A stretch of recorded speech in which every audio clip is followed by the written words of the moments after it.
The crying begins after midnight, not in the cradle, outside the house. The mother knows that sound. She has heard it in dreams since the child died. So she opens the window and calls into the dark. The crying stops. Then a voice beneath the sill whispers one word: baptism.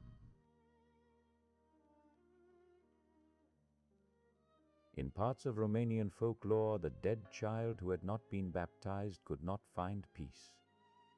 After years in the ground, it returned as a moroi. This is one of the saddest supernatural stories in the Carpathians, and one of the most frightening.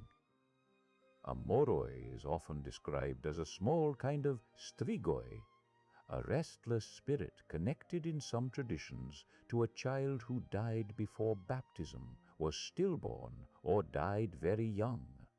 The details vary by region. So do the names. But the central image returns again and again. A child left outside the full protection of ritual, family memory, and the ordinary community of the dead. That is why the Moroi does not haunt a castle. It haunts the home. Some beliefs said such children were buried apart from the main cemetery, near a garden, a barn, behind the house, or at the edge of the family land. That separation was not only physical. It created a nightmare the parents could never fully escape. The child was close. Too close. In certain accounts, the moroi returns at night to ask its mother for milk. In others, it cries out for baptism.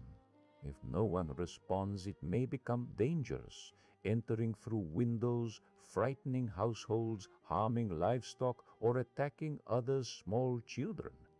That is the horror version of the legend. But beneath it lies grief that has nowhere to go.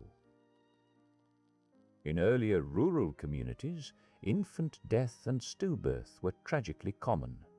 Religious rites marked whether a person had entered the social and spiritual world. When a child died before baptism, parents faced a loss with no easy ceremony, no shared language, and sometimes no burial in the same place as other family members. The moroi gave that absence a voice. It said, "Do not forget me." That does not mean the families who carried this belief loved their children less. It means the opposite. The legend is full of desperate attempts to continue caring for the dead child. Offerings of water, food, clothing, candles, prayers, and even a symbolic baptism performed later at the grave. In some Bukovinian accounts, if people heard the spirit call for baptism, they could answer with a baptismal formula and give the child a name. The crying would stop. The spirit could return to rest. That scene changes the entire story. The monster is not defeated by a weapon. It is recognized. The person everyone feared is given the one thing it was believed to lack: a place among the living and the dead. Other versions are darker. Some say the moroi emerged after 7 years. Some say it appeared in moonlight, in the form of a puppy, kitten, butterfly, or childlike vision. Some warn that it could drain strength from infants or bring illness into the house. These details pull the moroi toward the broader world of the strigoi, where the dead cross back through windows, thresholds, dreams, and family ties. But unlike the adult strigoi, the moroi carries no history of greed, violence, or revenge. It carries unfinished belonging. That is why the best visual for this episode is not a feral vampire child. It is an empty cradle moving by itself.